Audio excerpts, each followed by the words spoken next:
वक्त की पाबंदियों को तोड़कर जब कोई परिंदा मुडेर पर आकर सुरीली सदा देने लगे, जब कोई बेबसी, लाचारी, मिस्कीनी और बंदिशों से आगे की सोच रखता हो, जब कोई अपनी ज़िंदगी में कामयाबी हासिल करने की खातिर अपनी ताकत, अपनी हिम्मत, अपने हौसले से ज़्यादा मशक्क़त करने का मादा रखता हो, तब यकीनी तौर पर कहा जा सकता है कि ऐसे शख्स के कामयाबी कदम ज़रूर चूमती है।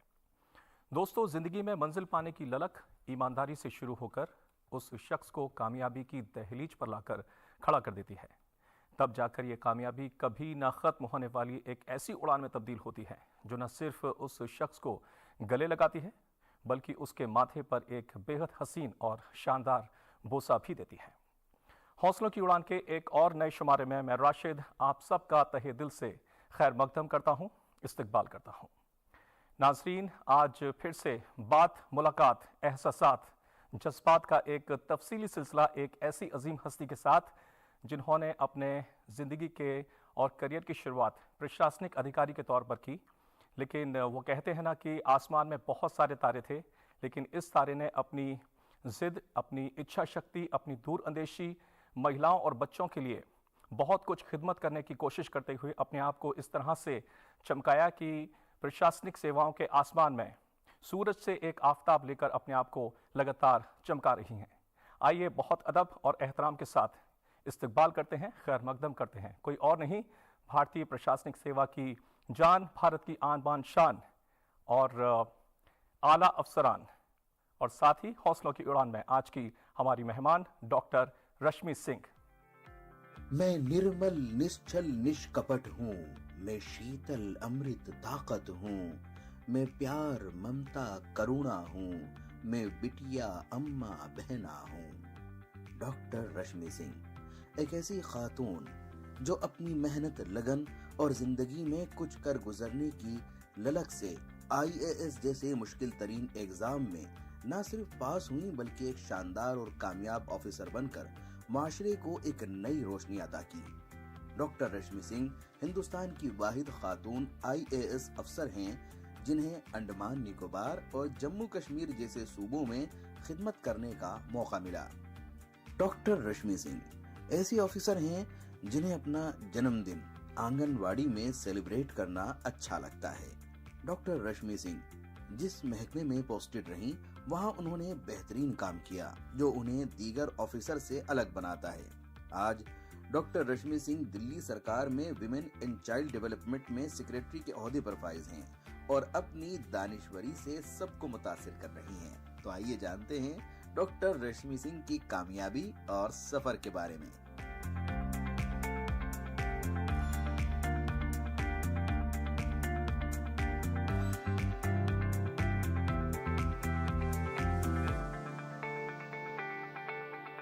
बहुत बहुत खैर मकदम, स्वागत और इस्तकबाल आपका मैम। नहीं, पहले तो आपको शुक्रिया कि आपने इतने जो है सुंदर शब्दों से मेरा परिचय करा दिया।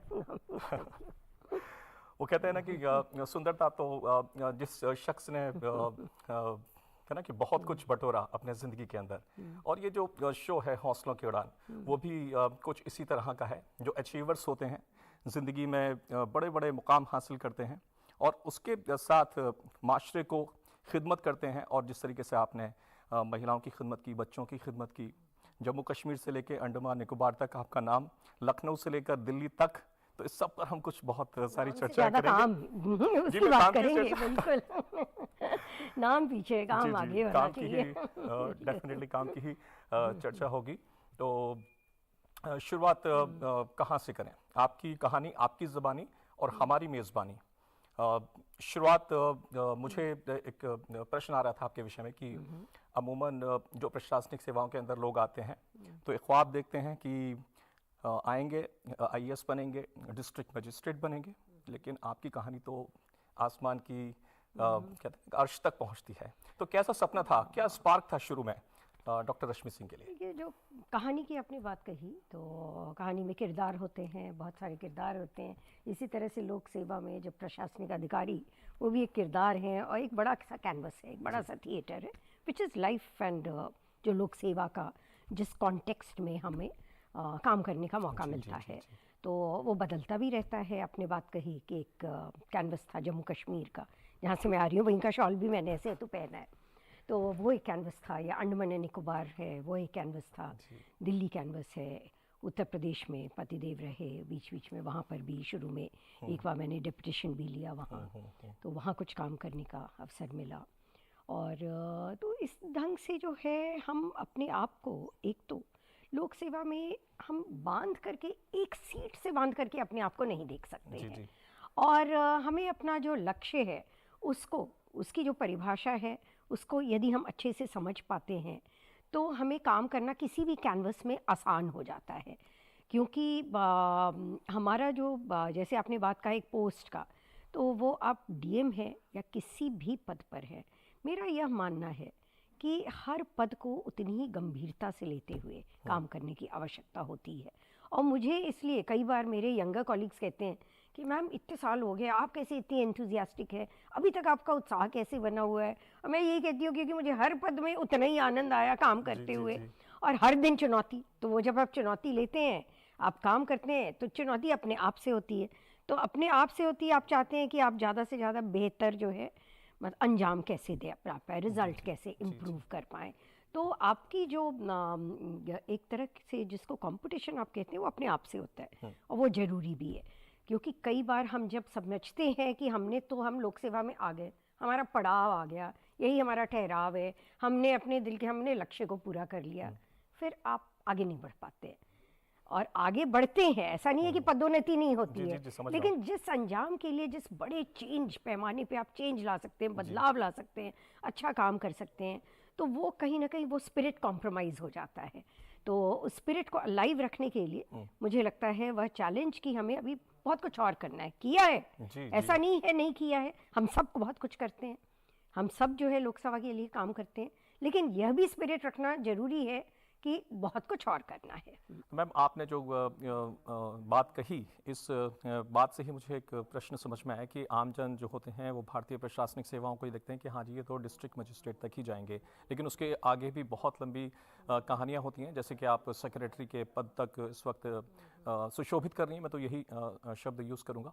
और अगर कंपैरिजन किया जाए कि एक पब्लिक सेक्टर और एक प्राइवेट सेक्टर, अगर कोई व्यक्ति एक किसी खास फ़न के अंदर माहिर हो जाता है तो उसी फ़न में काम करता रहता है, लेकिन आप जैसे अधिकारी कभी यहाँ कभी वहाँ, कभी कोई और जिम्मेदारी, कभी ये जिम्मेदारी, तो कितना अलग है एक अपने आप को सेट करना, जो एक आपने शब्द इस्तेमाल किया था, समन्वय बिठाना, अलग अलग क्षेत्र, अलग अलग काम, अलग अलग लोग, लेकिन उसके बाद भी जिम्मेदारी को बहुत मजबूती के साथ आप रिजल्ट देते हैं उसमें। तो ये ज़्यादातर मेरा अनुभव महिला बाल विकास जैसे कार्यों को करने का रहा। और मुझे लगता है कि इसमें जिस तरह की चुनौतियां हैं, वहीं बहुत कुछ जहां हम करते हैं, हमें लगता है कि सभी महिलाओं के लिए, बच्चों के लिए काम करने के लिए कई बार ऐसी योजनाएं हैं जिनको कि हम और अधिक प्रभावी बनाने के लिए प्रयास करते हैं, और लगता है कि नहीं, अभी वह प्रयास जो है उसमें बहुत कुछ और करने की आवश्यकता है। तो एक तो ये पक्ष रहा हमेशा ज़िंदगी के साथ, लेकिन दूसरा ही जो है, दूसरे तरह की भी चुनौतियां आई। अब मैं जैसे जम्मू कश्मीर में जब गई तो वहाँ पे कमिश्नर टैक्स के रूप में काम किया, तो पहली बार जैसे एक फिनेंस का एक जब ये रोल आया, तो उस समय मुझे लग रहा था कि पता नहीं कि मैं इसको कितने बखूबी से कर पाऊँगी। लेकिन एक साल में जैसे वहाँ का जो रेवेन्यू और टैक्स कलेक्शन था वो रिकॉर्ड ब्रेकिंग वो इस पे चला गया था। और जब हम एक इनर ग्रोथ जो डोमेस्टिक का, स्टेट का ग्रोथ देखते हैं, तो वो पूरे देश में वो अपना हाईएस्ट परसेंटेज पे हम लोग पहुँच रहे थे। तो इन आंकड़ों को देख करके बड़ी खुशी होती थी। फिर मुझे यह विश्वास होने लगा कि नहीं, आपका जो बेसिक प्रिंसिपल्स है, बेसिक फंडामेंटल्स है, वो अगर सही है, यदि आप अपने आप को अप्लाई करते हैं सिंसियरिटी के साथ, ठीक है, आप अप्लाई करते हैं जिसमें कि आप टीम को एक साथ ले करके चलने की क्षमता रखते हैं, और साथ ही साथ एक कॉमन विजन जो है, सिर्फ टीम से मेरा मतलब यह नहीं है कि अधिकारी और महकमा जो हमारे सरकार के अंदर होता है, स्टेक होल्डर्स जो हम कहते हैं, उसमें सामंजस्य बनाना ताकि वो आपके साथ हों। तो टैक्स में मेरा यही अनुभव रहा कि यदि हम टैक्स पेयर्स को ये एहसास कर पाएँ कि भाई उनका उतना ही बड़ा कर्तव्य है कि टैक्स को जो है सिर्फ वसूली सरकार की प्राथमिकता या कर्तव्य नहीं है, देना आपका कर्तव्य है। तो और वो खुशी से करें। तो इस तरह के मैसेजिंग जो है बहुत ज़रूरी है। तो मुझे लगता है कि सामंजस्य मैसेजिंग में, ठीक है, इन हैविंग कॉमन अंडरस्टैंडिंग, तो वो बहुत आवश्यकता है। और इसी प्रकार जो है हम महिलाओं के लिए जब काम करते हैं तो हमने देखिए वह दौर देखा कि पहले हम विमेन वेलफेयर की बात करते थे। जी जी जी। वेलफेयर से विमेन डेवलपमेंट, विमेन एम्पावरमेंट की बात करते रहे।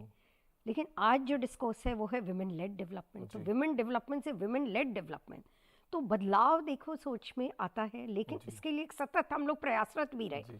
तो मैंने जब अलग अलग कैनवस पे काम किया, भारत सरकार में भी गई, महिला बाल विकास मंत्रालय, तो हम लोग एक जो एटीट्यूड होता है, मानसिकता होती है कि कैसे हम सरकार के अपने जो हम रोल को देख रहे हैं और समुदाय के साथ संवाद क्या कर रहे हैं, तो वो एक बहुत बड़ा रोल है कि कैसे हम महिलाओं को ये एहसास दिला रहे हैं कि एम्पावरमेंट जो है उस प्रोसेस में सशक्तिकरण सिर्फ उनको स्कीम दे करके या उनके लिए कुछ करके वो इनफ नहीं है, उनको भी आगे बढ़ना होगा, उन्हें उसके लिए मेहनत करना होगा और उन्हें पूरी तरह से जागरूक होना पड़ेगा।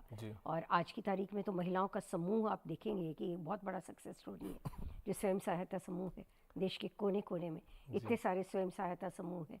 और मैंने शुरुआती दौर से, मुझे इन चीज़ों पे बड़ा विश्वास रहा क्योंकि मैंने बड़े सारे एक्सपेरिमेंट्स किए। तो वो अंडमान एंड निकोबार में जाकर के एक आइलैंड पे वो महिलाओं के बीच में एक समूह का, जैसे एक लघु उद्योग की शुरुआत करनी हो, वो भले आपका जो नारियल पहले जो गिरे रहते थे उसको हम पूछ नहीं रहे थे, उसमें कैसे उससे हम ज्वेलरी बना सकते हैं, तो और वो कैसे बम्बई के मार्केट तक जा सकता है ई कॉमर्स के माध्यम से। तो इस तरह से, या फिर जो वर्जिन कोकोनट ऑयल, जो आप नारियल का तेल, इतना शुद्ध तेल वहाँ का, वो महिलाएं स्वयं जो है छोटे छोटे अपना कुटीर उद्योग के रूप में वो कैसे ले आ पाए। या कश्मीर में वो अपने एक डिटेल में इस पर भी बात करेंगे। और कहते हैं ना कि जो आला ज़र्फ़ होते हैं वो झुक कर मिलते हैं, यानी कि अगर कोई भरा हुआ पेड़ है तो बड़ा ही झुक कर उस पर फल लगते हैं। और आपके विषय में ये बात है कि जितना बड़ा वृक्ष है उतनी ही शालीनता व्यवहार के अंदर, और कुछ ऐसे छुपे हुए राज और महिलाओं को लेकर आंगनबाड़ी बड़े आपके दिल के करीब हैं। उस पर ज़रा रोशनी डालें कि राज खोलें कि कितने दिल के करीब हैं, और आज भी आप आंगनबाड़ी से ही वापस आ रही हैं अपनी सेवाएं देकर। नहीं देखिए, गई तो मैं आंगनबाड़ी भी, जैसे हमारे जो बच्चों के होम रहते हैं वहाँ भी गई। अलग अलग इसमें जो है, जो हमारा दायित्व है कि हमें, अगर हम पॉलिसी की बात करते हैं तो हम ज़मीन पे क्या हो रहा है उसे देखना हमारा फ़र्ज़ है।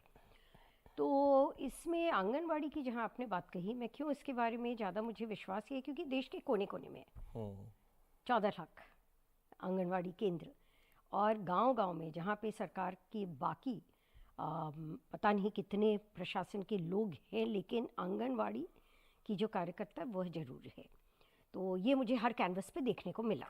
जब मैंने आपको अंडमान की बात कही, या आज की तारीख में दिल्ली में, क्योंकि मेरा यह एक कर्तव्य है कि मैं इसको जो है कैसे और जो है इसमें और सुदृढ़ कर पाऊँ, तो मुझे यह दिखता है कि ये जो ग्रास रूट लेवल पे समुदाय के बीच में और पहुँच करके घर घर में हमारी आंगनबाड़ी की बहनें जब काम करती हैं तो उनका एक समुदाय के साथ में रिश्ता होना बहुत ज़रूरी है। और वहाँ पर स्वास्थ्य को लेकर के, खान पान को लेकर के, और महिलाओं के आर्थिक सशक्तिकरण को लेकर के, मतलब जो कई सारी चुनौतियाँ हैं, उन चुनौतियों में कहीं ना कहीं आंगनबाड़ी से जुड़ करके महिलाओं को अपने लिए भी और अपने बच्चों के लिए भी बहुत अच्छा रास्ता मिल सकता है। तो कभी कभी देखो, मुझे यह भी लगता है जब मैं कहीं जाती हूँ कि बच्चे कम हैं, महिलाएं कितनी आती हैं, कम आती हैं, ऐसा नहीं होना चाहिए। तो हम लोग जितना ज़्यादा सरकार के इस मशीनरी को, इस प्लेटफॉर्म को जितना जवाबदेह बनाएंगे, और जवाबदेह कैसे बनाएंगे, जब वहाँ जाएंगे, यदि महिलाएं जाएंगी ही नहीं और उदासीन हो जाएंगी, तो फिर जो है, जो मैं सुनती हूँ कि अच्छा ये तो आंगनवाड़ी 1-2 घंटे के लिए खुला, वो इसीलिए होता है कि विश्व सर्कल है ना, आप जा करके वहाँ महिलाएं बैठेंगी कि नहीं, तो हमारा केंद्र है, तो फिर वो उसके ऊपर भी प्रेशर आएगा, तो वो ज़्यादा अच्छा काम करेगा। एक प्रशासनिक अधिकारी के तौर पर आपका एक बहुत लंबा तजुर्बा, और अगर आज़ादी के बाद से देखें पूरे भारतवर्ष को, अलग अलग सरकारें, और उसमें अलग अलग नारे दिए गए देश के उत्थान के लिए, समाज के उत्थान के लिए। कभी जय जवान जय किसान की बात हुई, हम उसको पीछे रखते हैं, लेकिन महिलाओं की तरफ आते हैं। महिला सशक्तिकरण की बात बड़ी मजबूती के साथ की गई और हुआ भी। लेकिन आपके तजुर्बे में कितना महिला सशक्तिकरण हुआ अब तक हिंदुस्तान में, और क्या और होना चाहिए? आपकी रिकमेंडेशंस क्या होंगी उस पर? देखो, सबसे बड़ा इसका एक इंडिकेटर तो बच्चियों की जो गिरती हुई जनसंख्या थी, वो एक महिला सशक्तिकरण के लिए एक बहुत कंसर्न की बात ये थी कि जब आप बच्चियों को पैदा ही होने का मौका नहीं बिल्कुल। दोगे, तो फिर जो हमारे यहाँ एक संतुलन है, जो एक नेचुरल संतुलन Definitely. है कि कितने लड़के होते हैं और कितनी लड़कियाँ होती हैं, तो वो जब बैलेंस गड़बड़ा जाता है तो वो पूरा का पूरा हमारे जो विकास की गति है तो उसमें एक बहुत बड़ी चुनौती वो ठीक हो बात जाती है। जेंडर बैलेंस जरूरी है, और जो एक प्राकृतिक जो समन्वय है इसमें, उसको हम आर्टिफिशियली जब हम डिस्टर्ब करने लगते हैं तो एक गंभीर जो है सामाजिक खतरा बन जाता है, और ये ऐसा हो रहा था। ठीक बात है। तो जो बेटी बचाओ बेटी पढ़ाओ, आपने कार्यक्रम का नाम सुना होगा, बिल्कुल। अभियान है। तो इस अभियान में ये एक भी आप ही के जरिए दिया गया? नहीं, ये तो देखिए हमारे प्रधानमंत्री जी का ये कॉल रहा जी है, जी बिल्कुल। है ना, जो बेटी पढ़ाओ की मुहिम में जब तक कि टॉप लेवल से, देखो मैं तो एक छोटी कार्यकर्ता हूँ, सरकार के लिए और लोगों के लिए काम करती हूँ, जी और एक कैनवस में काम करती हूँ, और जितना उस कैनवस को बढ़ा सकूँ वह भी प्रयत्न करती हूँ। और सिर्फ सरकार में ऐसा नहीं है कि मुझे जो पोस्टिंग मिलती है उसके रूप में काम करती हूँ, पोस्टिंग के अलावा भी हम सब समाज के एक अभिन्न पिलर हैं। आप भी हैं, हम हैं, जिस समाज में रहते हैं। सामाजिक दायित्व भी है, सिर्फ प्रशासनिक दायित्व नहीं है। जी बिल्कुल। इस तरह के जो मुद्दे होते हैं, हम सबका सामाजिक दायित्व है। मैं बिहार अभी भी अगर जाती हूँ, अपने घर पे जाती हूँ, गांव में जाती हूँ, तो वहाँ पर भी बैठ करके वहाँ भी आंगनवाड़ी जाती हूँ। तो ऐसा नहीं है कि मेरा प्रशासनिक कर्तव्य है, जी जी लेकिन ये आपको मानना होगा कि ये जो मुद्दे होते हैं ना, देश के लिए जो प्राथमिकता जब बनाने वाले मुद्दे होते हैं, टॉप लेवल से जब आते हैं ना, इसका कुछ और असर होता है। तो टॉप लेवल पर प्रायोरिटाइजेशन, वो प्रायोरिटाइजेशन जो है, जब प्राइम मिनिस्टर के लेवल पे ये प्रायोरिटाइजेशन होता है, बेटी बचाओ बेटी पढ़ाओ, बिल्कुल। Women lead development, women entrepreneurship Absolutely. Through self help group movement, तो उसको ज़्यादा, कहीं ज़्यादा बल मिलता है। तो आज की तारीख में मुझे दिख रहा है कि हर एक प्रदेश में कहीं ना कहीं महिलाओं के लिए, उनको मेन स्ट्रीम करने के लिए, गर्ल चाइल्ड के लिए, अभी जैसे इंटरनेशनल वुमेंस डे आने वाला है, तो अपना छोटी बच्चियों के लिए दिल्ली में भी आप देखेंगे कि बच्चियों के लिए अभी हमारे यहाँ जो है दिल्ली की मुख्यमंत्री जी ने जी एक यह भी ऐलान किया कि जो हमारी बच्चियां हैं, पहले उनको एक ये मिलता था जो कैश ट्रांसफ़र लाडली के रूप में, जी तो अभी जो है एक लखपति बिटिया योजना के माध्यम से, और हमारा ही विभाग है महिला जो बाल विकास जो हमारा विभाग है, उसके माध्यम से जो है बच्चियों को और भी अधिक जो है प्रोत्साहित किया जाएगा वित्तीय सहायता दे करके, जी। और कॉलेज एजुकेशन के लिए उसको जो है अलग अलग कॉलेज एजुकेशन के स्टेजेस पे जो है उसको वित्तीय सहायता दी जाएगी। और तो इस तरह की जो अलग अलग स्टेट्स में जो योजनाएं आ रही हैं, वो कहीं ना कहीं महिलाओं के लिए एक संदेश ये लेकर के आती हैं कि सरकार उनके साथ है, और सरकार उनकी बच्चियों की उच्च शिक्षा के लिए जो है वह प्रयासरत है, जी और उद्योग के लिए प्रयासरत जी। है कि महिलाएं अपने पैर पे खड़ी हो पाएं। जी और मेरा यह मानना है, मैं हूँ या मेरे अन्य जो सहयोगी अधिकारी जी हैं, जी सबको इन योजनाओं को बहुत बहुत गंभीरता से लेना चाहिए, क्योंकि ये समाज के हित में बहुत बड़ा कार्य हम करते हैं जी कि बेटी बेटे का जो असंतुलन, जिसकी मैंने बात कही कि वो रिफ्लेक्शन था जी गिरती हुई संख्या में, उस असंतुलन को हम संतुलन में बदले, ये हम सबका फर्ज बनता है। आइए चलते हैं अंडमान निकोबार। वहाँ पर आपका बड़ा दिल लगा, और बहुत कुछ आपने ऐसा किया। थोड़ी सी झलक आपने कार्यक्रम की शुरुआत में बता भी दी, किस तरह से नारियल और उसके बाद उसका तेल भी, उससे बने हुए गहने भी। तो एक अधिकारी के तौर पर कहते हैं ना, एक रचनात्मकता भी आपके अंदर नजर आती है, क्योंकि ये सारे रचनात्मक कार्य हैं। किस तरह से आपने जोड़ दिया, थोड़ी सी रोशनी डालें उस पड़ाव पर, और क्या आप वहाँ पर देकर आएँ और क्या वहाँ से लेकर आएँ खुद के लिए? देखिए, खुद के लिए तो हम जब भी आते हैं तो एक तो बहुत स्नेह जब हमें मिलता है और लोगों का अपनापन मिलता है, और मुझे बड़ा आध्यात्मिक परिवेश भी वहाँ पर मिला, और नई चेतना जो हम लोग वहाँ पर लेकर के आए सामंजस्य का, तो उसमें बहुत सारे सहयोगी साथियों ने मुझे जो है वह साथ दिया था। तो और उसमें कई सारे एक्सपेरिमेंट्स जो किए, अब जैसे वन स्टॉप सेंटर है, जी। तो अब वन स्टॉप सेंटर में गई पहली बार तो वहाँ पे कोई आता ही नहीं था। क्यों? क्योंकि लगता था कि नहीं, यहाँ तो जो महिलाएं का आना जो है वो बाहर के समाज के नज़रों में उसे हीन भावना से देखा जाएगा। तो अब हमने उसको एक प्रोएक्टिव डिस्कोर्स में बदल दिया कि हीन भावना क्यों हो, वहाँ आइए, वहाँ पे आपका जो है ये क्या था मैम, थोड़ा सा वन स्टॉप सेंटर जो है, ये महिलाएं जो कि किसी हिंसा से पीड़ित हैं, तो जी, जी, उसके जी। लिए सरकार की एक बहुत बड़ी योजना है कि आप आइए, आपको यहाँ पर शिकायत जो एफआईआर दर्ज नहीं होती है, एफआईआर में हेल्प मिलेगा, स्वास्थ्य सेवा में, चिकित्सा में, या फिर जो कानूनी सहायता है उसके लिए, काउंसलिंग के लिए। और यदि आपके पास शेल्टर नहीं है, आपको मान लीजिए रात बेरात घर से निकाल दिया गया, आप कहाँ जाएं? ऐसे भी केसेस आते थे जी, जी, जी। जहाँ पे उस महिला को टेम्परेरी शेल्टर भी मिल रहा है। तो ये सब जो है हर जिले में आज की तारीख में वन स्टॉप सेंटर भारत सरकार की महिला बाल, जो हमारा महिला बाल विकास मंत्रालय जी। एवं विभाग है, उसकी ये बड़ी इम्पोर्टेंट योजना है। तो इसको भी मैंने अलग अलग कैनवस पे देखा, और मैं इनफैक्ट जैसे बेटी बचाओ बेटी पढ़ाओ के शुरुआती दौर में मंत्रालय में रही, जी। वैसे ही मैं वन स्टॉप सेंटर का जो स्कीम का उसका गाइडलाइंस बनाने में ये है, तो इसमें हम लोग का कंट्रीब्यूशन ये रहता था कि कैसे ये योजना पूरी तरह से अच्छे से बन पाए और उतर पाए। तो जब डिफरेंट कैनवस में मुझे मौका मिलता है, मैं ज़रूर जाके देखती हूँ कि अभी, और चुनौतियाँ ऐसा नहीं है कि नहीं है, तो उसमें भी देखिए वन स्टॉप सोल्यूशन नहीं होता है, and one solution fitting all, जो हम कहते हैं कि वन साइज फिट्स ऑल, तो वैसा नहीं होता है। तो आपको कस्टमाइज़ करना होगा चीज़ों को। तो वहाँ हमने इस डिस्कोर्स को कैसे बदला कि आप ठीक है बच्चों को भी लेकर के आओ, हम आपके योग सेशन करेंगे, हम स्ट्रेस मैनेजमेंट का सेशन करेंगे, हम बच्चों के लिए पेंटिंग करेंगे। तो धीरे धीरे समुदाय के लोग आने लगे। राइट। तो जहाँ कोई नहीं आता था, तो वो एक साल में वो बड़ा हैपनिंग प्लेस हो गया, और उसका नाम भी हमने इसको अरुणोदय करके कर दिया, और बड़ा सुंदर सा लोगो लगा करके ना ये कर दिया कि वो उसको वेलनेस सेंटर के रूप में कर दिया। तो एक इनोवेशन था, एक वो था कि भाई वो ब्राइट सुंदर जगह लगे।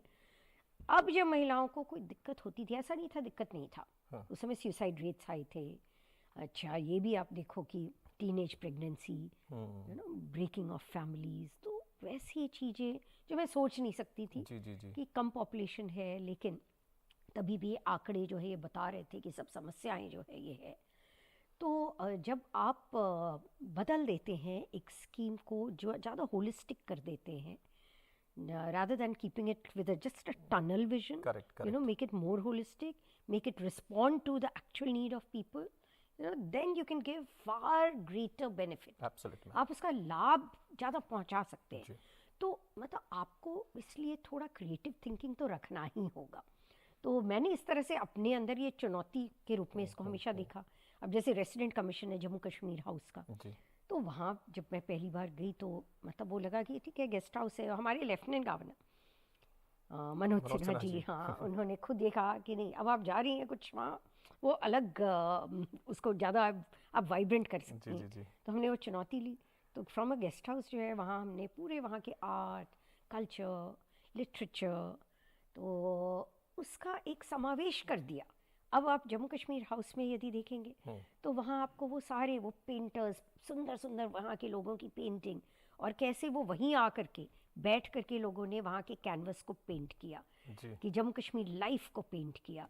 और हम लोग मतलब उसको एक ओपन डोर पॉलिसी कर दी संभाव उत्सव के माध्यम से, जिससे कि ज़्यादा लोग आपने वहाँ का गाना बजाना और खाना, इसको भी आपने क्राफ्ट क्यूजीन कल्चर, बिल्कुल तो ये था मोटो ये करने का कि नहीं, ज़्यादा से ज़्यादा हम मतलब सभी समावेश, अगर समावेशी विकास की बात हम करते हैं तो समावेशी विकास में तो ज़रूरी है कि हमारा विकास भी है, विरासत है, हेरिटेज है, कल्चर है, आर्ट है।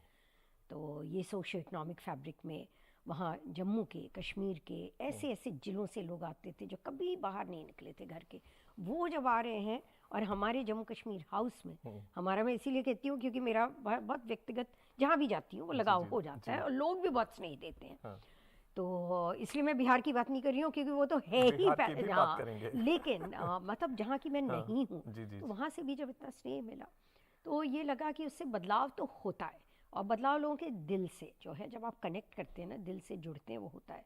अभी भी देखिए, मैं आपको बताऊंगी कि अपने फिर जो आपका टाइटल है हौसलों की उड़ान, और आपने जो सशक्तिकरण की बात कही, तो मुझे रिंकी की कहानी याद आती है कि एक बिलावर एक डिस्ट्रिक्ट है जो कि जम्मू डिवीज़न में।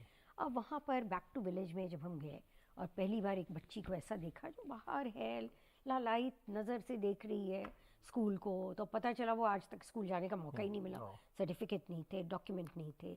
तो फिर जो है उसकी माँ को, पिताजी को बुलाया गया, तो दिक्कत थी उनकी, वो नहीं कर पा रहे थे डॉक्यूमेंट्स ये। प्रिंसिपल को कहा कि भाई आप तो इसको कल से जो है एडमिशन ले लो, ठीक है, और तहसीलदार को बोला डॉक्यूमेंट अब आप बना करके दोगे, इसका बर्थ सर्टिफिकेट और ये सब। और आज वो रिंकी जो है वहाँ उस स्कूल की सबसे होनहार बच्ची बन गई है, और अभी भी उसकी लिखावट और उसकी बोली में मेरे पास वीडियो और ये सब आते हैं। तो हमारा एक पीएसओ था सुनील, तो वो और मेरे टैक्स डिपार्टमेंट के बाकी लोगों ने भी रिंकी को जैसे गोद ले लिया और उसके लिए किताबें भेजने लगे, ये है। तो वैसे रिंकी जैसी अनेक बच्चियों, मौका मिलने की ज़रूरत है बस, और वो सब होनहार बन करके ना एकदम नंबर 1 पे आ जाएंगी। एक बात रखना चाह रहा हूँ, कंपैरिजन नहीं है, आप इस शो से पहले जो शो हम इस वक्त कर रहे हैं, इससे पहले का जो प्रीवियस शो था श्री कैलाश सत्यार्थी जी के साथ हम लोगों ने किया था, और उनका काम जिस तरीके से बच्चों पर है, महिलाओं पर है, छोटे बच्चों पर है, तो वो तो किसी प्रशासन का हिस्सा थे नहीं, ना ही किसी गवर्नमेंट का हिस्सा थे, तो उनको आंदोलन करने पड़े।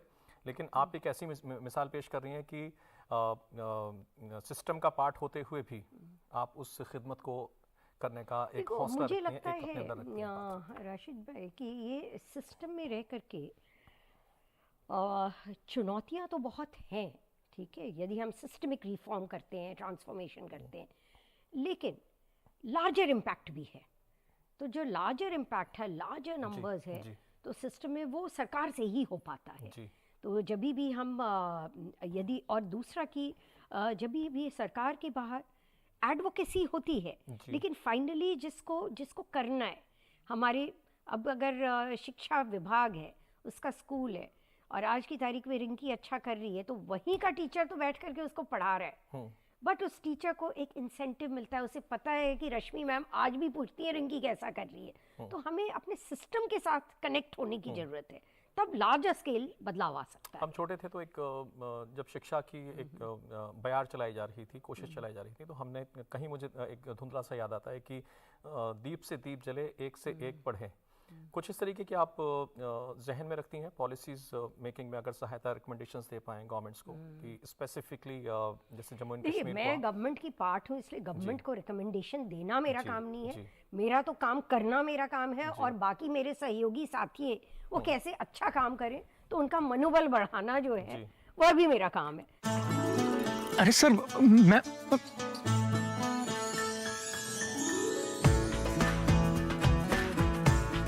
इस बार की नेकी दिलाए हर दिल को एहसास कि वो है हमारा खास। अपनों के लिए प्रभु जी लच्छा, प्रभु जी लच्छा, नेकी मुबारक। क्योंकि मुझे हमेशा लगता है कि हम एक दूसरे का मनोबल बढ़ाएं। तो जिस दिए की बात आपने कही ना, तो वह दिया सिस्टम में रहते हुए मुझे लगता है कि हम सबके हाथ में वो दिया है, और हम सब जितने सहयोगी साथी हैं ना, किसी भी पद पे हों सिस्टम में, तभी मैंने कहा कि वो टीचर अगर वो जम्मू के एक पहाड़ी इलाके, दूर दराज के इलाके में, वो आज की तारीख में जो बिल्कुल कभी नहीं स्कूल आई वो बच्ची, पहली बार वो जाती है, एडमिशन लेती है, जब वो अपना 13 साल की बच्ची, बड़ी दिक्कत आई होगी पढ़ाने में, क्योंकि माता आप देखो जितना लेट होता है ना उतनी दिक्कत आती है। लेकिन उस टीचर ने ये काम किया। मुझे लगता है कि हमें उन सभी ऐसे लोगों को, उनका मनोबल बढ़ाने के लिए उनको पहचानना होगा कि लोग हमारे बीच में हैं जो अच्छा काम करने के लिए उनको थोड़ा सा उनको रिकग्निशन चाहिए, थोड़ी उन्हें इज्जत चाहिए, ठीक है। उनके लिए जो है सैलरी को ही हम नहीं बढ़ा सकते हैं, लेकिन यदि स्नेह से अगर उनके परिवेश में उनको एक आदर भाव मिलता है तो वही शायद सब कुछ होता है।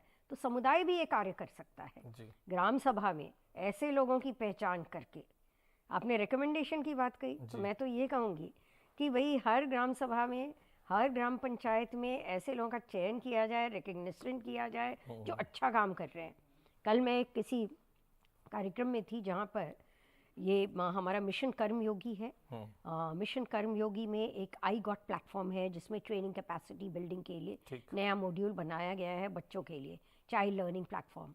और कंचन करके बिहार के गया में एक मुखिया जो है वह आई हुई थी, उसकी मैंने बात सुनी कि वो कैसे जो है घर घर में बच्चों को वो प्रेरित करते हैं और उनके अभिभावक को, उनके जो गार्जियंस हैं उनको प्रेरित करते हैं कि नहीं तुम्हें बच्चे को स्कूल भेजना होगा। तो उसकी बात सुन करके मुझे इतनी खुशी हुई। तो कंचन के हाथ में वो दिया मैंने देखा। जी। तो ये दिया जो है ना, मतलब हर रूप में हमें उस लॉ को एक दूसरे के हाथ के दिए को जलाना होगा।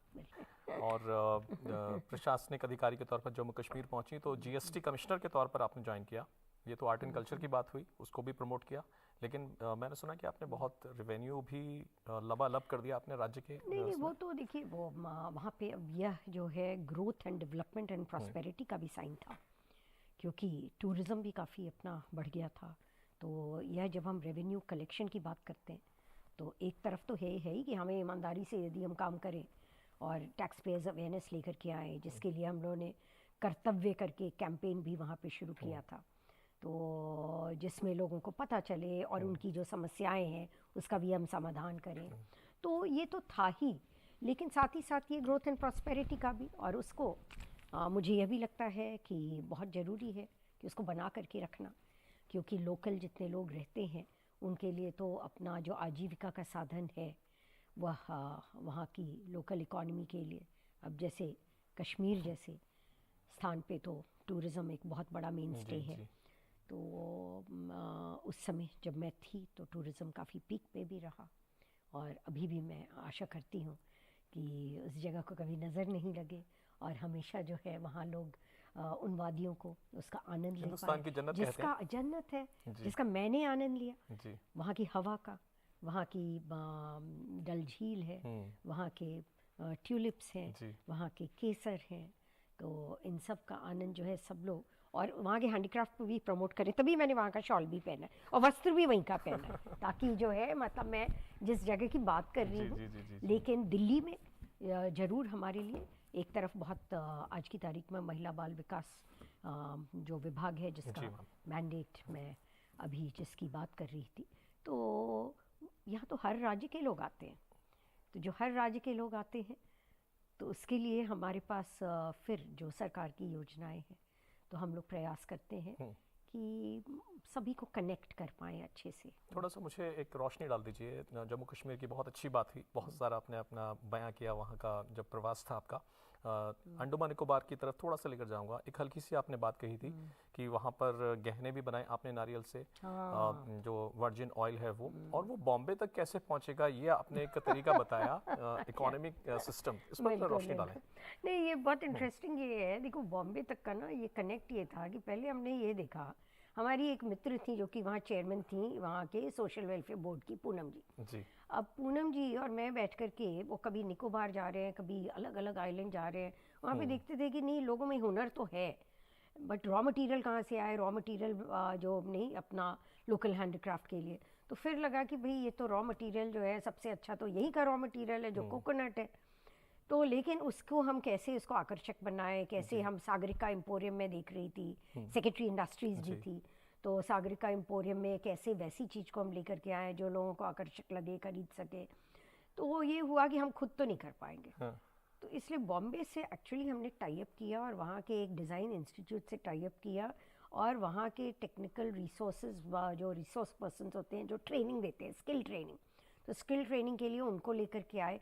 अलग अलग आइलैंड से हम लोग महिलाओं को लेकर के आए, उनका आवासीय रहने का हमने पोर्ट ब्लेयर में इंतज़ाम किया, और फिर वो पूरी वर्कशॉप हुई, ट्रेनिंग हुई। क्या बात है। और तब जो है वो महिला इतनी कॉन्फिडेंट होगी, अच्छा इतने अच्छे डिज़ाइन बन सकते हैं, मतलब वो चीज़ तो वो सोच ही नहीं सकते थे कि लोकल जो चीज़ें जो फेंकी हुई हैं इतने अच्छे डिज़ाइन की, अब उनको जो है वो मार्केट भी, क्योंकि हमारे जो पूरा ये स्किलिंग जो हुई थी वो बॉम्बे के डिज़ाइनर्स ने की, तो मार्केट लिंकेज भी क्रिएट हो गया।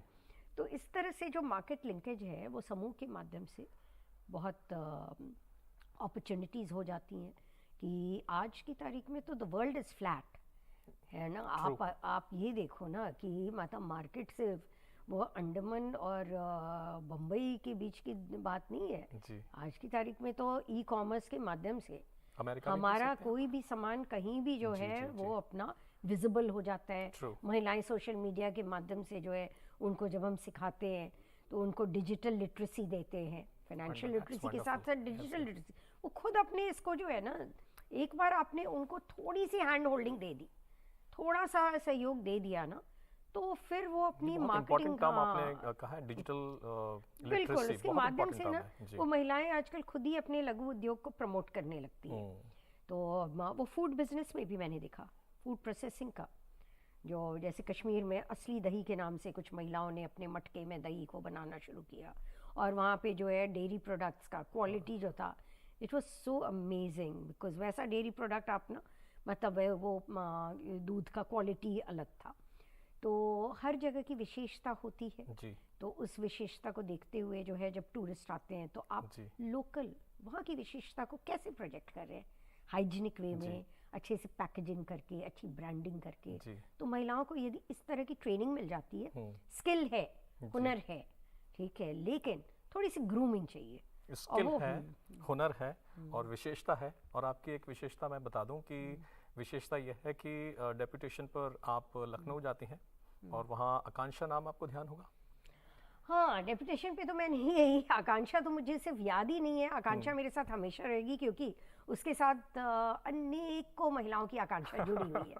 तो उसमें देखो, मैं अध्यक्ष के रूप में मैंने काम जी, किया, जी, जी। और वो एक एक्स ऑफिशियो पोस्ट होता है।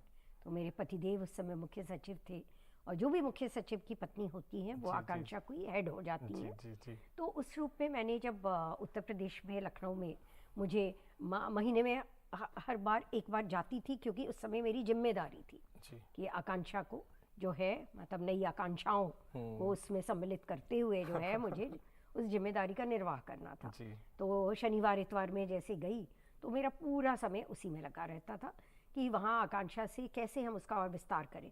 मैंने कोशिश ये की कि सिर्फ लखनऊ नहीं, अलग अलग जिलों में हम क्यों ना आकांक्षा से जोड़ करके समूह की महिलाओं को जोड़ें, उनके उद्योग को जोड़ें, और जो है अपने प्रशासनिक सहयोग के साथ में वहाँ पे डिस्ट्रिक्ट मैजिस्ट्रेट या डिस्ट्रिक्ट मैजिस्ट्रेट की वाइफ वो आकांक्षा को वहाँ पे डिस्ट्रिक्ट में जो है लीड करती करें। थी। तो उनसे हमने बात करके स्थान दिलवाया, आकांक्षा स्टोर खुलवाया, आकांक्षा स्टोर में समूह की महिलाओं का सम्मान रखवाया। तो इसमें जब पहली बार आकांक्षा हाट लखनऊ में हुआ तो जो उत्तर प्रदेश के मुख्यमंत्री जी थे वो उसमें आए, और उन्होंने बड़ी मतलब खुश होकर के वो समूह के बीच में महिलाओं में ये कहा कि नहीं, आगे आप लोग सब जुड़िए हर जिले में। तो मतलब वो महिलाएं जब आगे आई, क्योंकि उस समय हर डिस्ट्रिक्ट की महिलाओं को हम लोगों ने बुलवाया था, लखनऊ में बुलवाया था। तो अब देखो कि अपने ज़िले में ही उनको जो है, मैं स्वयं गई कई जगह, लखीमपुर खीरी में खुला आकांक्षा स्टोर के माध्यम से, मतलब महिलाओं को नया प्लेटफॉर्म, आकांक्षा कैफ़े है, या फिर बुंदेलखंड में वो चित्रकूट है, बांदा है, हमीरपुर है। तो ये सब जगह जो है वो जा करके, तो मेरा देखिए यही रहा है कि ज़िंदगी का हर दिन में मतलब हम करना चाहें तो बहुत कुछ कर सकते हैं, बहुत कुछ संभव है, बस हौसलों को नहीं, उसको जो है कम नहीं होने देना है बस। जुस्तजू हो तो सफ़र ख़त्म कहाँ होता है, यूं तो हर मोड़ पर मंजिल का गुमा होता है। तो मंजिल पहुंची लखनऊ, और लखनऊ से अब दिल्ली में आप हैं। और आपके अगर कहें ना कि अचीवमेंट्स की बात की जाए तो Commonwealth association of public administration and management, उसको भी लीड किया आपने और पुरस्कार हासिल कर लिया। देखिए, वो आप बड़ी पुरानी बात कह रहे हैं, आप जो ये सब जो है ना, ये पुरस्कार, अब तो मैं उसका, मुझे वो आप जो बात कर रहे हैं वो 2006-2010 जब कैपैम अवार्ड इसको कहते हैं, वो इंटरनेशनल अवार्ड होता है, और वो मतलब बेस्ट प्रैक्टिसेस का चुनाव करते हैं, और जिसमें जब मैं गई थी करीब 150 देशों ने भाग लिया था। उस समय मैं लीड कर रही थी स्त्री शक्ति को 2006 में, उसके बाद 2010 में मिशन कन्वर्जेंस को। तो उसमें जो मतलब 150 में करीब 11 अलग अलग देश के जूरी मेंबर्स थे। तो उन्होंने जब हमारा मूल्यांकन किया तो उस मूल्यांकन में ये निकल करके आया कि बहुत सारी ऐसी गुड प्रैक्टिसेस हैं जो हमारे उन प्रोग्राम से, जो बाकी रेप्लिकेबिलिटी जिसको कहते हैं, रेप्लिकेशन हो सकते हैं कि हम कैसे जो है कन्वर्जेंस कर सकते हैं, हम स्त्री शक्ति वुमेन एम्पावरमेंट के लिए हम क्या क्या कर सकते हैं। तो मेरा वही पूरा विश्वास रहा कि नहीं, गुड प्रैक्टिसेस जो हैं उसको करने के लिए जो है अगर हम चाहें तो हम इंटरनेशनल बेस्ट मापदंड पे जो है वो अवार्ड लाने में कोई दिक्कत नहीं है। जी, जी, ठीक जी। है, बस आपको लगे रहना है इस चीज़ में कि आपका जो रिजल्ट है वो सिर्फ अवार्ड तक सीमित नहीं होना है। तो इसलिए हुआ जो भी है नहीं। अवार्ड जो है एक अचीवमेंट के रूप में मैं नहीं देखती हूँ, एक रिकग्निशन होता है एक गुड प्रैक्टिस का। मैं भी इसी को बात को मानता हूँ, क्योंकि आपने कहा कि बहुत पुरानी बात है, लेकिन वो पुरानी बात, वो बुनियाद रही उस पर, और उसके बाद ही तो आप इतनी बड़ी आला अधिकारी बन पाई, आला अफसरान हाँ, बन पाई। मनोबल बढ़ता है, बिल्कुल कॉन्फिडेंस बढ़ता है कि आप जो है आपको यह लगता है कि कुछ भी जो है इम्पॉसिबल नहीं है। जी। तो कई बार लोगों को लगता है कि नहीं, मतलब मैम तो चीज़ों को इतना फैला देती हैं, लेकिन जब मैं फैलाती हूँ तभी जो है संभव हो पाता है कि मैं कुछ होलिस्टिक एंड कॉम्प्रिहेंसिव कर पाती हूँ। जी। नहीं तो हम बड़े सेगमेंटेड ही काम करते रह जाए। पहले फैला दो और फिर समेट लो मैम। नहीं, समेटो नहीं, फैलाओ विस्तार के ही साथ काम करना जी, आवश्यकता है। जी। ठीक है, आवश्यकता है कि हम जो है अपनी सोच में भी फैलाव रखें। हम अपने विजन को, तभी मैंने कहा टनल विजन से काम नहीं होगा, क्योंकि अगर होलिस्टिक डेवलपमेंट की हम बात करते हैं ना, तो होलिस्टिक डेवलपमेंट में विस्तार फैलाव चाहिए आपको। आप थोड़ा फैमिली की तरफ आते हैं। आपके जो पतिदेव हैं वो भी प्रशासनिक सेवाओं में रहे, जैसे कि आपने बताया भी कि उत्तर प्रदेश के मुख्य सचिव का भी उन्होंने पद संभाला।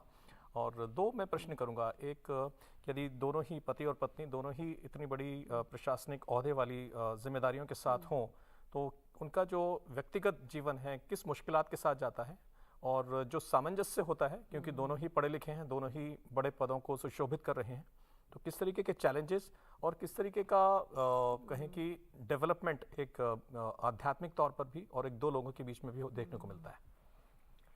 नहीं, देखो दिक्कत और चैलेंज की जहाँ तक बात की, वो फिर डिपेंड करता है कि पर्सनल लाइफ में आप किन चीज़ों को अहमियत देते प्राथमिकता देते हो। ठीक है, अब जैसे लोगों ने कई बार मुझे ये कहा कि नहीं, वर्क लाइफ बैलेंस, आपका बैलेंस क्या है between like your personal life and professional life. मुझे ऐसा फील हुआ कि मैंने ना कोई खास जो है दोनों में मतलब लाइन कभी ड्रॉ नहीं किया।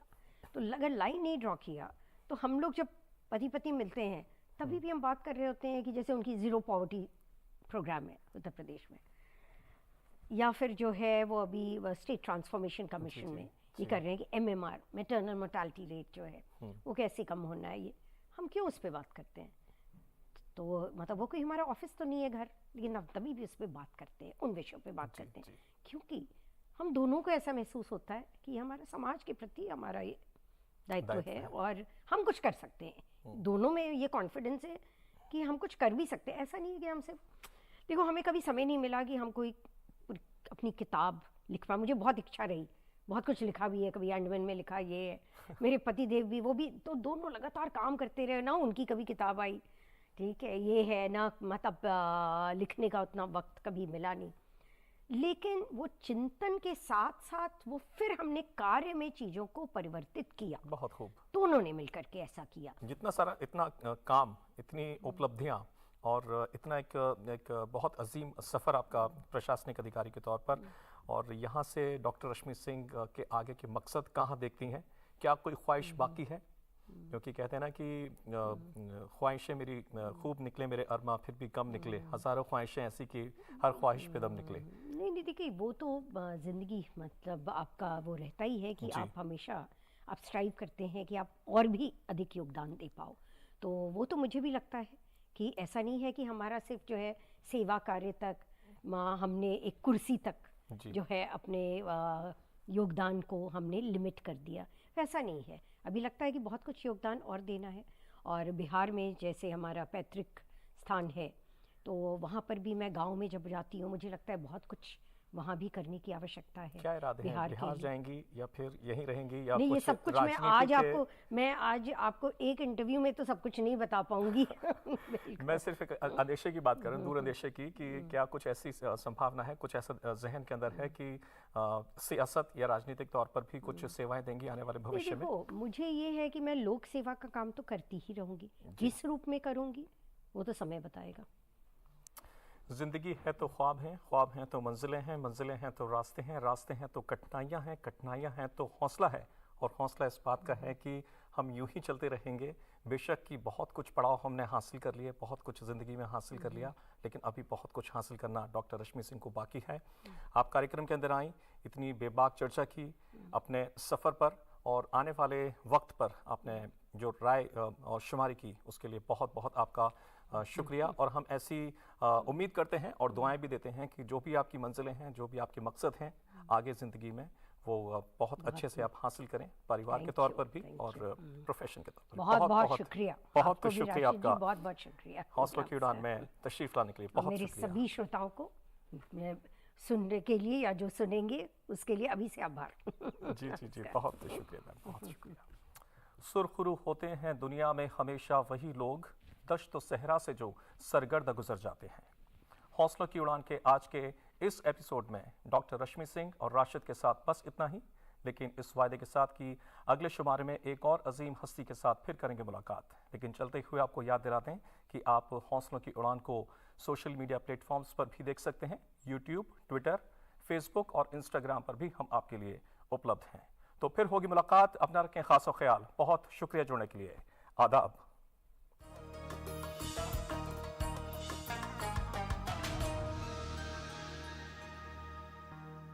तीनों कॉलेज में फिक्र ना